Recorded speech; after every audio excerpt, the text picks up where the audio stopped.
الحمد لله حمدا كما أمر بالحجة الباهرة والعزة القاهرة على نعمه الظاهرة ومننه الباطنة الذي فضل نبينا على سائر الأنبياء وجعل في أمته محدثين خلفاء ومجتهدين علماء وفقهاء ومتعبدين أولياء وأصفياء له الأسماء الحسنى والصفات العليا. أما بعد فقد قال الله تبارك وتعالى في كلامه المجيد وفي فرقانه الحميد: أعوذ بالله من الشيطان الرجيم. بسم الله الرحمن الرحيم. فويل للمصلين الذين هم عن صلاتهم ساهون الذين هم يراءون ويمنعون الماعون.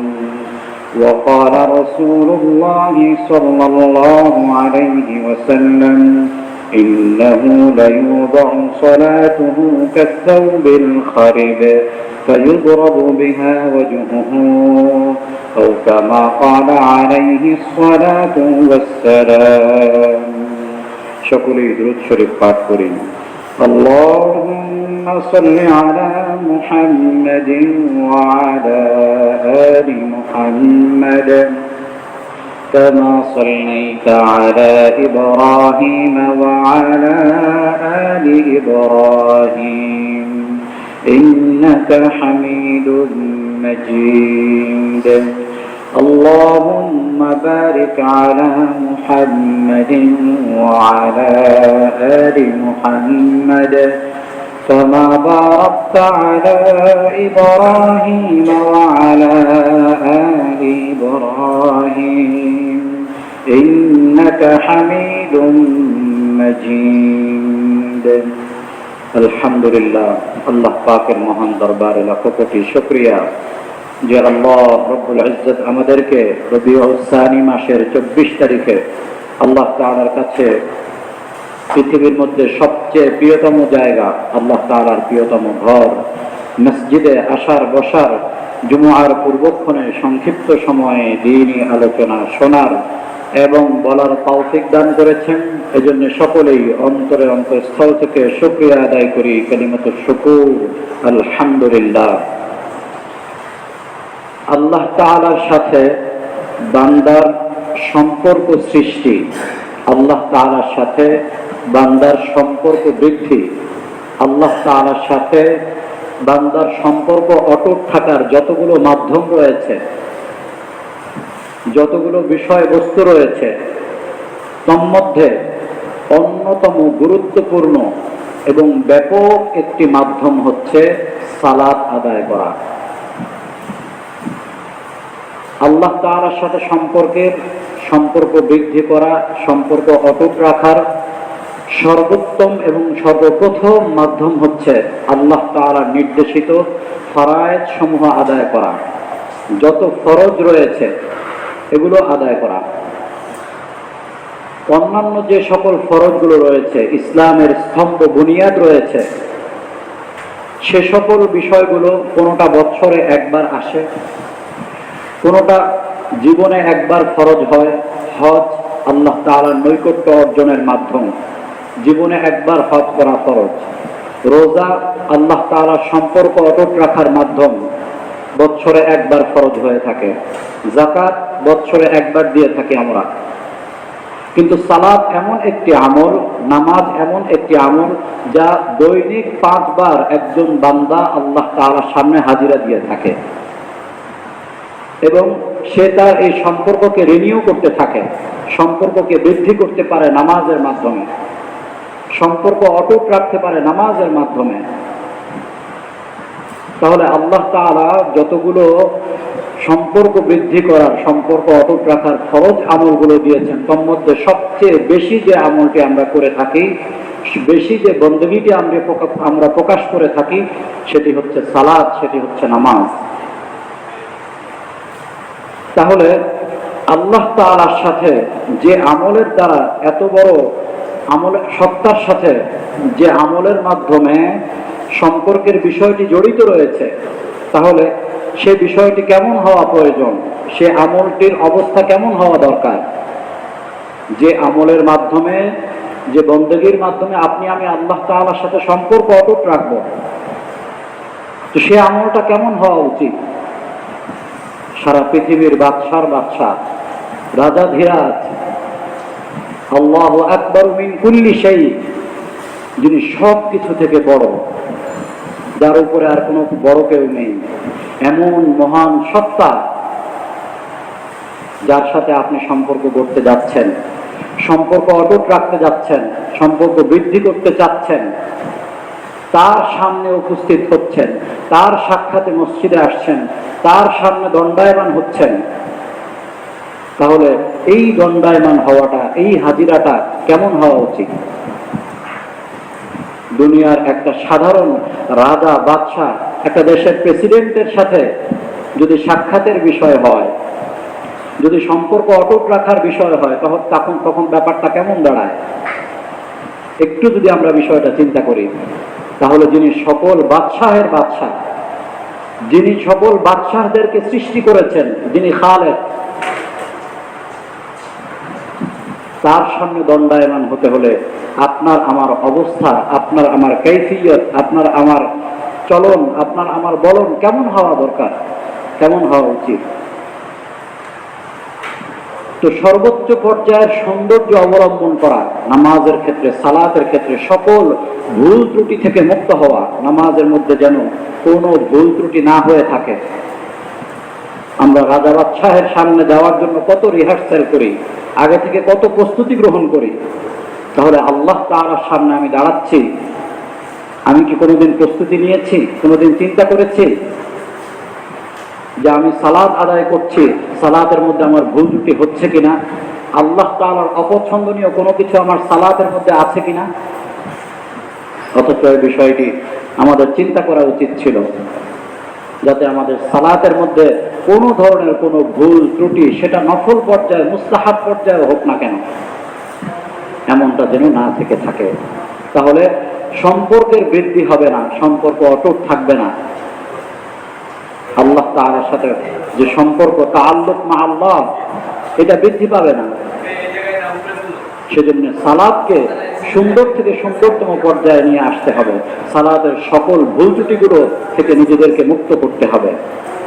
আল্লাহ তাআলা কুরআন কারীমের সূরা মাউনের ৪র্থ থেকে ৬ষ্ঠ আয়াতে ঘোষণা করেছেন, ফাওয়াইলুল লিল মুসাল্লিন, ওই সকল মুসল্লি, ওই সকল নামাজীদের জন্য ধ্বংস, আল্লাযীনা হুম আন সালাতিহিম সাহুন, যারা নামাজের ব্যাপারে গাফিল, বেপরোয়া ভাব প্রদর্শন করে, আল্লাযীনা হুম ইউরাউন, যতটুকু তারা আদায় করে ততটুকু তারা লৌকিকতার সাথে, লোক দেখানোর জন্য আদায় করে।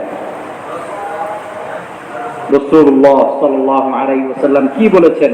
আবু দাউদ শরীফের ৭৯৬তম হাদিস, ইন্নার রাজুলা লা ইয়ানসারিফু ওয়া মা কুতিবা লাহু মিন সালাতিহি, এমন অনেক ব্যক্তি রয়েছেন, অনেক মুসল্লি রয়েছেন, যারা নামাজ আদায় করে চলে যান, কিন্তু তাদের নামাজের সওয়াব কতটুকু লেখা হয়ে থাকে।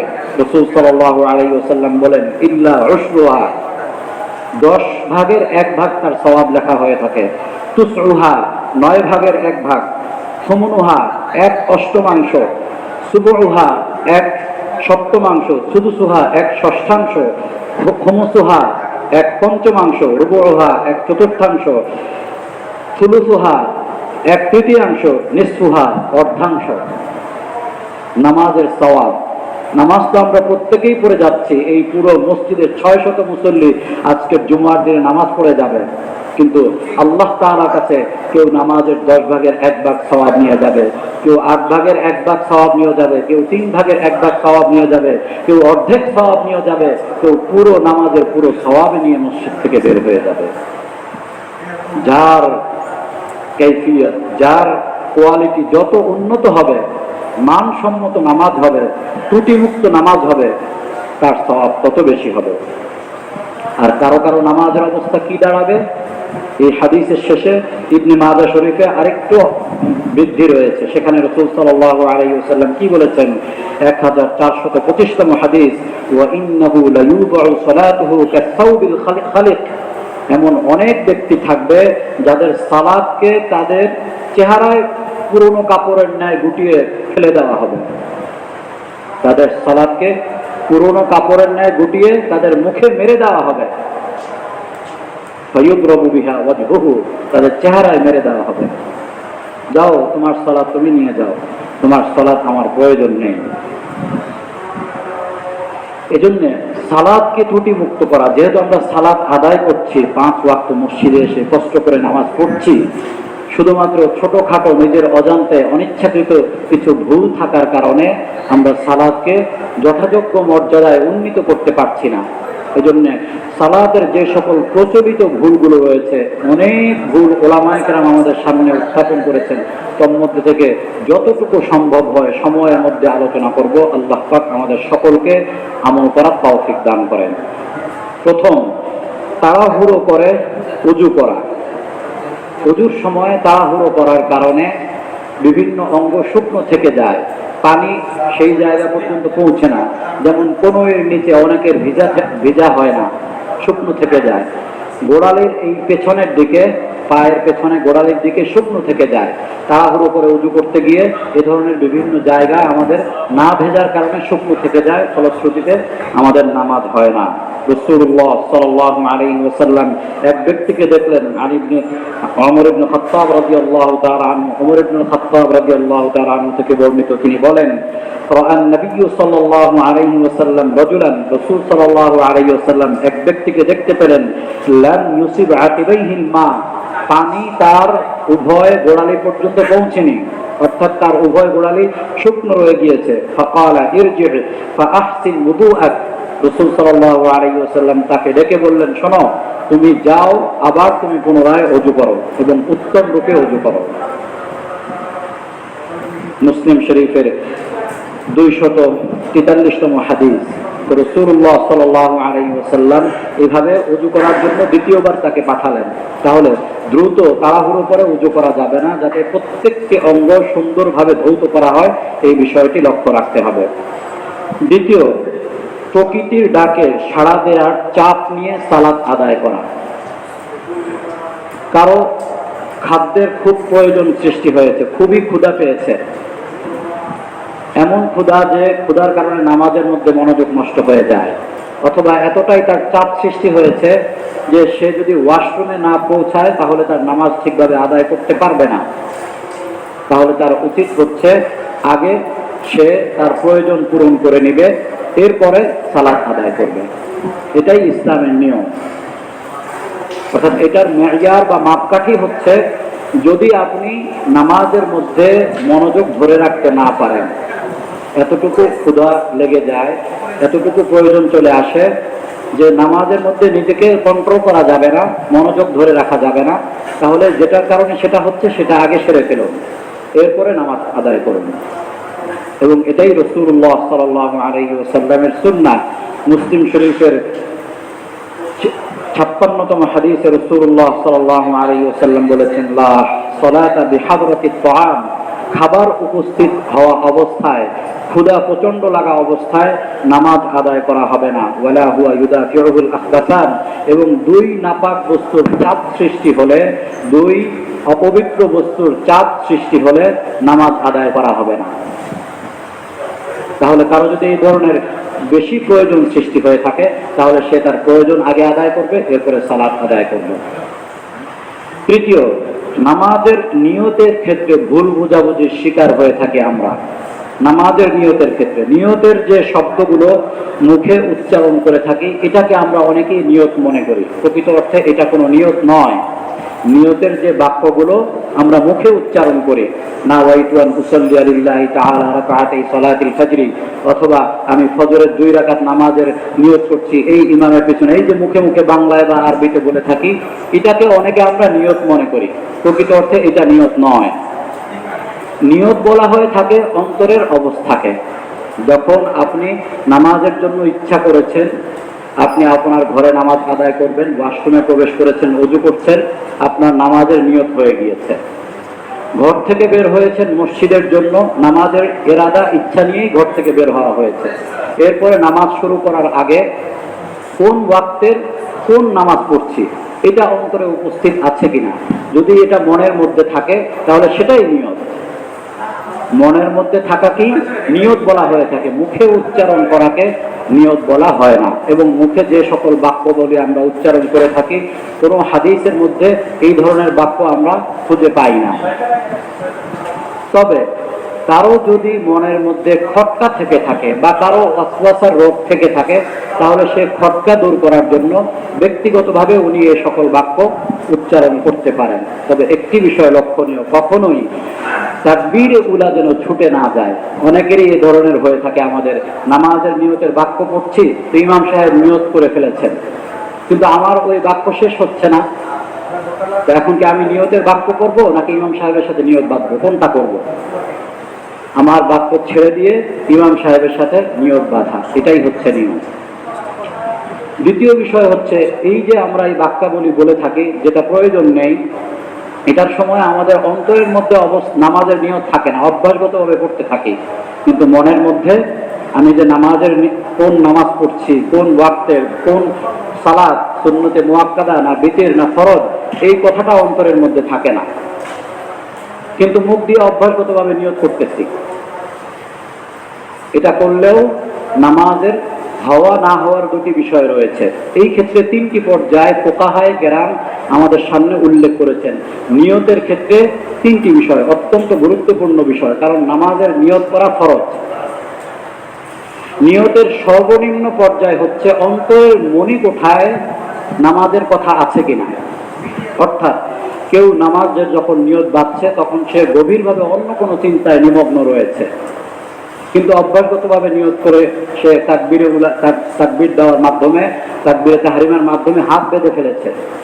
এখন এই ব্যক্তিকে যদি জিজ্ঞেস করা হয় তুমি কোন ওয়াক্তের কোন নামাজ আদায় করছো, সে যদি সাথে সাথে উত্তর দিতে পারে যে আমি ইশার বিতরের সালাত আদায় করছি, তাহলে বুঝতে হবে তার ভিতরে নিয়ত আছে, তার মণিকোঠায় গভীরে হলেও নিয়ত লুকায়িত আছে, কিন্তু অন্য চিন্তার কারণে চাপা পড়ে আছে। এটা হচ্ছে সর্বনিম্ন পর্যায়ে নিয়তে। এটাও যদি না থেকে থাকে কারো, অর্থাৎ জিজ্ঞেস করার পরে বলতে না পারে কোন নামাজ পড়ছি বলতে পারতেছি না, এমন অবস্থা হয়, তাহলে বুঝতে হবে তার অন্তরের মধ্যে নিয়ত নাই, তাকে নতুন করে নামাজ আদায় করতে হবে, কারণ তার ফরজ ছুটে গিয়েছে।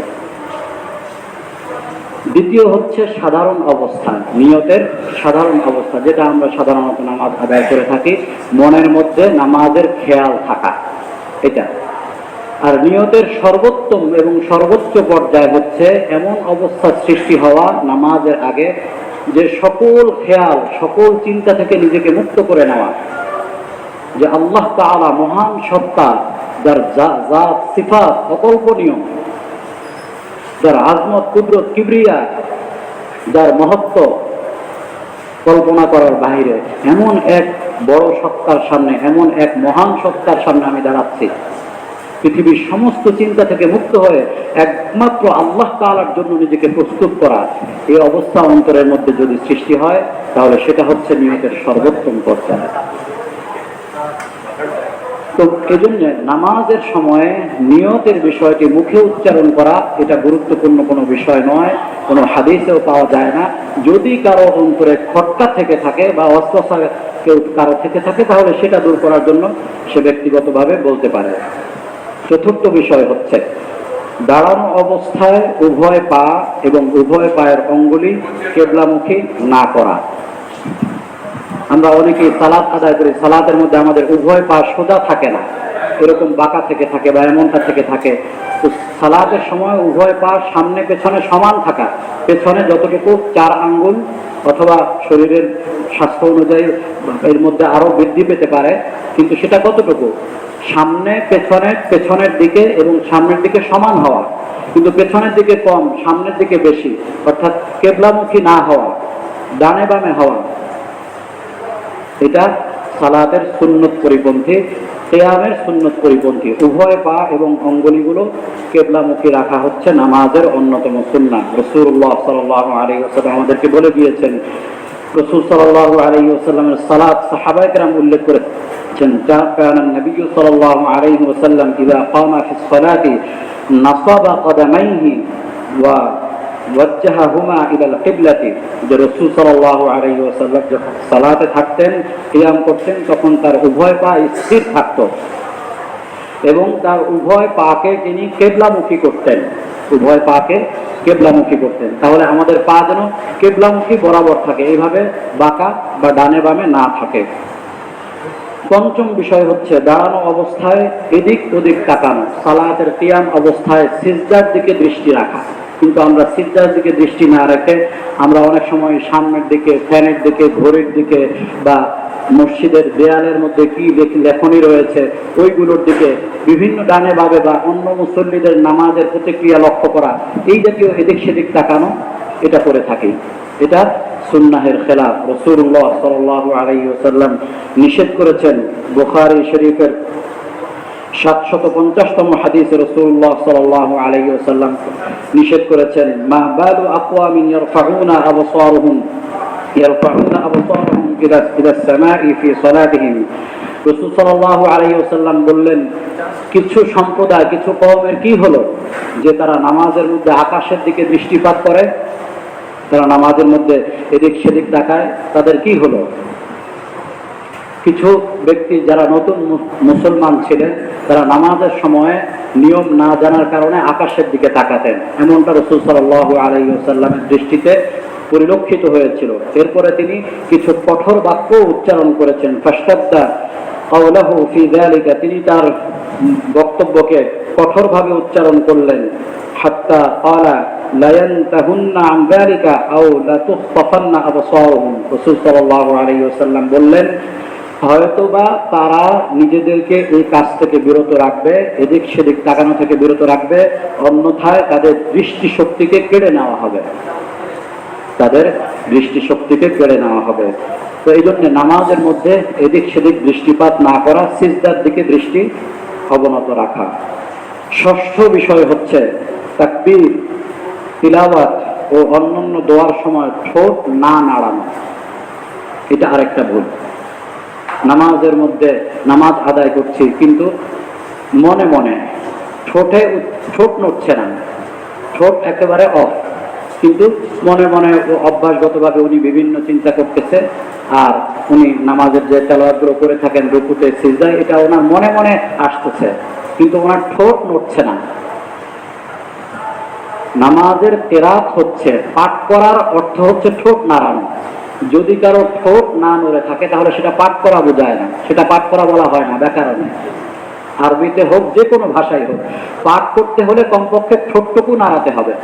এখন যদি কারো ঠোঁট না নড়ে থাকে নামাজের মধ্যে, ঠোঁট চুপ করে থাকে, আর নামাজের মধ্যে সে নামাজের খেয়ালে থাকে, দোয়া কেরাতের খেয়ালের মধ্যে থাকে, তাহলে এটার দ্বারা তার কেরাত আদায় হবে না, দোয়া জিকির আদায় হবে না, তিলাওয়াত আদায় হবে না।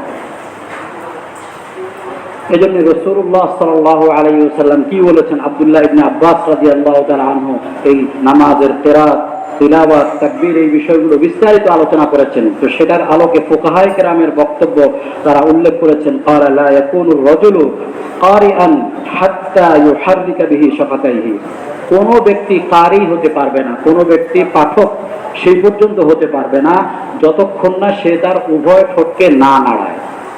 তাহলে আপনি দোয়ার পাঠক, তাকবীরের পাঠক, তিলাওয়াতের পাঠক হতে হলে আপনাকে আমাকে অবশ্যই ঠোঁট নাড়িয়ে হলে কমপক্ষে উচ্চারণ করতে হবে। কিন্তু ঠোঁট যদি আমরা না নাড়িয়ে থাকি তাহলে এর দ্বারা আদায় করা হবে না, কেরাত আদায় হবে না, নামাজ হবে না। সপ্তম বিষয় হচ্ছে সানা, এবং তাআউযুজ পাঠ না করা। অনেকেই আমরা এই ভুলটা করে থাকি। নামাজের নিয়ত বাঁধার পরে, তাকবীরে তাহরিমের পরে আমরা সানা পাঠ করি না এবং আউযু বিল্লাহি মিনাশ শাইতানির রাজিম তাআউযুজ পাঠ করি না। বিসমিল্লাহির রহমানির রহিম আলহামদুলিল্লাহি রাব্বিল আলামিন শুরু করে দিয়েছি। কেরাত শুরু করার আগে বিসমিল্লাহ পাঠ করে আলহামদুলিল্লাহ সূরা ফাতিহা পড়া শুরু করেছি, কিন্তু এর আগে যে সুন্নত দুটি ছুটে গিয়েছে সেটা আমরা খেয়াল করছি না। রাসূলুল্লাহ সাল্লাল্লাহু আলাইহি ওয়াসাল্লাম সাহাবায়ে কেরাম নিয়ত বাঁধার পরে সর্বপ্রথম সানা পাঠ করতেন, এরপরে তাআউযুজ পাঠ করতেন, এরপরে বিসমিল্লাহ পাঠ করতেন, এরপরে সূরা ফাতিহার মাধ্যমে কেরাত শুরু করতেন। মুসলিম শরীফের 598তম হাদিস আবু হুরায়রা রাদিয়াল্লাহু তাআলা আনহু থেকে বর্ণিত, তিনি বলেন, কানা রাসূলুল্লাহ সাল্লাল্লাহু আলাইহি ওয়াসাল্লাম ইযা কাব্বারা ফিস সালাতি সাকাতা হুনাইয়াতান ক্বাবলা আন ইয়াকরা। রাসূল সাল্লাল্লাহু আলাইহি ওয়াসাল্লাম যখন তাকবীরে তাহরিমের মাধ্যমে নামাজ শুরু করতেন, তিনি কিছুক্ষণ চুপ থাকতেন, কেরাত পাঠ করার পূর্বে কিছুক্ষণ চুপ থাকতেন।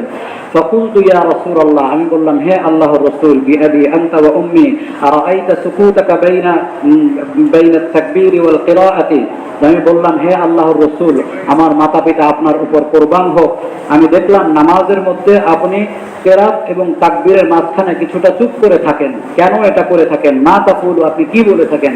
তো এরপরে রাসূল সাল্লাল্লাহু আলাইহি ওয়াসাল্লাম দীর্ঘ সেই আমরা যে সানা পাঠ করে থাকি সেই সানার বিষয়টি উল্লেখ করে বললেন যে আমি এই সময়ে এটা করে থাকি।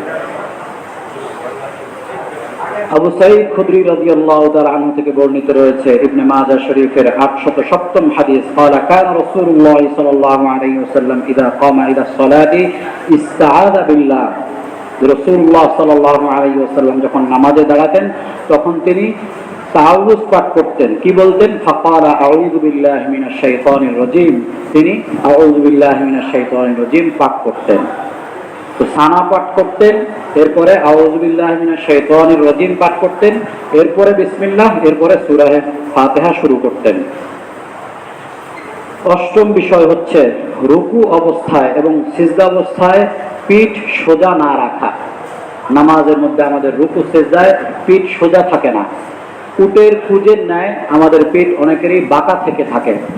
মাথা, পিঠ এবং কোমর সোজা থাকবে রুকু অবস্থায়, সেজদা অবস্থায় সোজা থাকবে।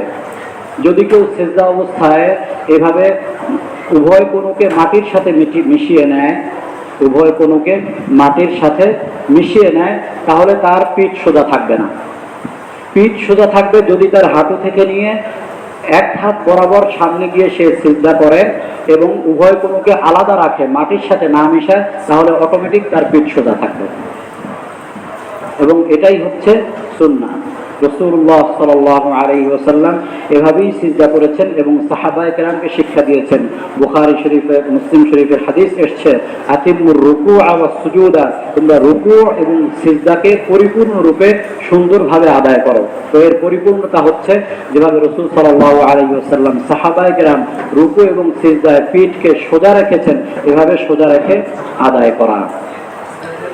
নবম ভুল হচ্ছে নামাজে তা'দীলে আরকান না থাকা। নামাজে তা'দীলে আরকান না থাকা, এটা আমাদের সুন্নাহের বিষয় নয়, এটা হচ্ছে ওয়াজিবের মতো গুরুত্বপূর্ণ বিষয়। নামাজের মধ্যে যদি কারো তা'দীলে আরকান ছুটে যায় তাহলে তার নামাজ ফাসেদ হয়ে যায়, নামাজ বাতিল হয়ে যায় এবং এই ওয়াজিব ছুটে যাওয়ার কারণে সাজদা দিলেও নামাজ আদায় হবে না। তা'দীলে আরকান হচ্ছে ধীর স্থিরতার সাথে প্রতিটি রোকনকে আদায় করা, ধীর স্থিরতার সাথে প্রতিটি রোকনকে আদায় করা। যদি কেউ ধীর স্থিরতার সাথে রোকনকে আদায় না করে এবং কোনো রোকনকে অপূর্ণ রেখে দেয়, তাহলে সেই রোকনকে তার আদায় হলো না, তার ওয়াজিব ছুটে গেল। তো অভ্যাসগতভাবে যদি কেউ ওয়াজিবকে ছেড়ে দেয়, এটাকে ইচ্ছাকৃত ধরা হয়ে থাকে। অভ্যাসগতভাবে যদি কেউ কোনো রোকনকে ছেড়ে দেয় বা কম করে আদায় করে, তাহলে এটা ইচ্ছাকৃত ধরা হয়ে থাকে, কারণ এটা তার অভ্যাসগত, সে ভুলে করেনি। তো ভুলে কোনো ওয়াজিব ছুটে গেলে সৌসেজদার মাধ্যমে নামাজ আদায় হয়, কিন্তু ইচ্ছাকৃতভাবে কেউ যদি কোনো ওয়াজিব ছেড়ে দেয় তাহলে সৌসেজদার মাধ্যমে আদায় হবে না, তাকে পুনরায় নামাজ আদায় করতে হবে।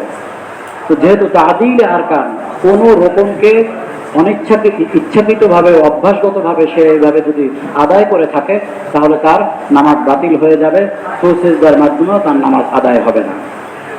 উদাহরণস্বরূপ কেউ রুকুতে গেল, রুকুতে যাওয়ার পরে সোজা হয়ে খাড়া হওয়া, সোজা হয়ে দাঁড়ানো, এটা হচ্ছে তাবির আরকান। কিন্তু উনি সোজা হয়ে না দাঁড়িয়ে একটু উঠেই আবার সেজদায় চলে গেলেন। প্রথম সেজদা দেওয়ার পরে সোজা হয়ে বসা, সোজা হয়ে না বসেই দ্বিতীয় সেজদায় উনি চলে গেলেন, কিছুটা মাথা উঠিয়েই আবার দ্বিতীয় সেজদায় চলে গেলেন। এটা হচ্ছে তাবির আরকান না থাকা। এই ভুলটি যদি কেউ করে থাকে তাহলে তার অভ্যাসগত এটা হওয়ার কারণে, তার অভ্যাসগত হওয়ার কারণে ইচ্ছাকৃত ধরা হবে, আর ইচ্ছাকৃত ওয়াজিব ছেড়ে দিলে নামাজ বাতিল হয়ে যায়। তো এই জন্য এটা ওয়াজিব একটি বিষয়, অত্যন্ত গুরুত্বপূর্ণ একটি বিষয়। রাসূলুল্লাহ সাল্লাল্লাহু আলাইহি ওয়াসাল্লাম এই ব্যাপারে কি বলেছেন? বুখারী শরীফের 757তম হাদিসে এক ব্যক্তি রাসূলুল্লাহ সাল্লাল্লাহু আলাইহি ওয়াসাল্লামের সামনে দিয়ে মসজিদে প্রবেশ করলেন। রাসূল সাল্লাল্লাহু আলাইহি ওয়াসাল্লাম দেখলেন তিনি প্রবেশ করার পরে 2 রাকাত সালাত আদায় করলেন। এরপরে তিনি রাসূল সাল্লাল্লাহু আলাইহি ওয়াসাল্লামের সামনে এসে সালাম দিলেন। রাসূল সাল্লাল্লাহু আলাইহি ওয়াসাল্লাম সালামের জবাব দিলেন। জবাব দেওয়ার পরে বললেন, ইরজি ফাসাল্লি ফাইন্নাকা লাম তুসাল্লি। রাসূল সাল্লাল্লাহু আলাইহি ওয়াসাল্লাম বললেন, ফিরে যাও, তুমি নামাজ আদায় করো, কারণ তুমি নামাজ পড়ো নাই, তুমি নামাজ পড়ো নাই। তিনি আবার গেলেন, 2 রাকাত নামাজ পড়লেন, আবার এসে সালাম দিলেন, উত্তর দিলেন রাসূল সাল্লাল্লাহু আলাইহি ওয়াসাল্লাম বললেন, ইরজি ফাসাল্লি ফাইন্নাকা লাম তুসাল্লি, চলে যাও, তুমি নামাজ আদায় করো, কারণ তুমি নামাজ পড়ো নাই। তৃতীয়বার আবার এসে সালাম দেওয়ার পরে আবার তাকে পাঠালেন, আবার এমনটাই হলো। এরপরে আসার পরে রাসূল সাল্লাল্লাহু আলাইহি ওয়াসাল্লামের কাছে রাসূল সাল্লাল্লাহু আলাইহি ওয়াসাল্লাম আবার বললেন যে তোমার নামাজ পড়ো নাই, তোমার নামাজ হয় নাই। তখন সেই সাহাবী বললেন, ইয়া রাসূলুল্লাহ, যে আল্লাহ তাআলা সব দিন দিয়ে আপনাকে পৃথিবীতে প্রেরণ করেছেন, তার কসম খেয়ে বলছি এর চেয়ে উত্তম ভাবে ভালোভাবে আমি নামাজ পড়তে পারি না। তখন রাসূল সাল্লাল্লাহু আলাইহি ওয়াসাল্লাম বললেন, যখন তুমি তাকবীরে তাহরিমার মাধ্যমে কিয়াম করবে, নামাজে দণ্ডায়মান হবে, তখন স্থিরভাবে দাঁড়াবে। এরপরে তোমার যেখান থেকে সহজ হয় এমন জায়গা থেকে কুরআন তিলাওয়াত করবে। এরপরে ধীর স্থিরতার সাথে রুকু আদায় করবে এবং রুকু থেকে সোজা হয়ে দাঁড়াবে, ধীর স্থিরতার সাথে দাঁড়াবে। এরপরে সেজদায় যাবে, সাকানাতের সাথে ধীর স্থিরতার সাথে সেজদা করবে, সেজদা থেকে ধীর স্থিরতার সাথে স্বাভাবিকভাবে সোজা হয়ে বসবে।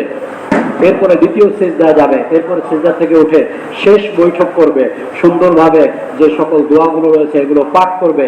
এইভাবে রাসূল সাল্লাল্লাহু আলাইহি ওয়াসাল্লাম পুরো নামাজ তাকে হাতে কলমে শিক্ষা দিলেন। তো নামাজকে এইভাবে ধীর স্থিরতার সাথে প্রতিটি রকমকে আদায় করা। যেহেতু ওই সাহাবী রকমগুলো সঠিকভাবে আদায় করছিলেন না, না জানার কারণে হয়েছিল, রাসূল সাল্লাল্লাহু আলাইহি ওয়াসাল্লাম তাকে শিক্ষা দিয়ে দিলেন। রাসূল সাল্লাল্লাহু আলাইহি ওয়াসাল্লাম তাকে বলেছেন তুমি নামাজ পড়ো নাই। অতএব তাকবীর আরকান ছুটে গেলে ওয়াজিব ছুটে যাবে। 10ম বিষয় হচ্ছে সিজদায় নাক না লাগানো। আমাদের অনেকের এই ভুলটা আমরা করি। সিজদা আদায় করা হয়ে থাকে 7টি অঙ্গের মাধ্যমে। হাদিসের মধ্যে আসছে 7টি অঙ্গে, 2 পা, 2 হাঁটু, 2 হাত, 6টি অঙ্গ, আর হচ্ছে চেহারা। এই 7টি অঙ্গ মাটিতে লাগানোর মাধ্যমে সিজদা আদায় করা হয়ে থাকে। এখন যদি কেউ কপাল লাগায় কিন্তু নাক না লাগায়, তাহলে তার 6.5 অঙ্গ সে লাগালো। এই কপাল এবং নাক মিলিয়ে 1 অঙ্গ, সে নাক লাগালো না।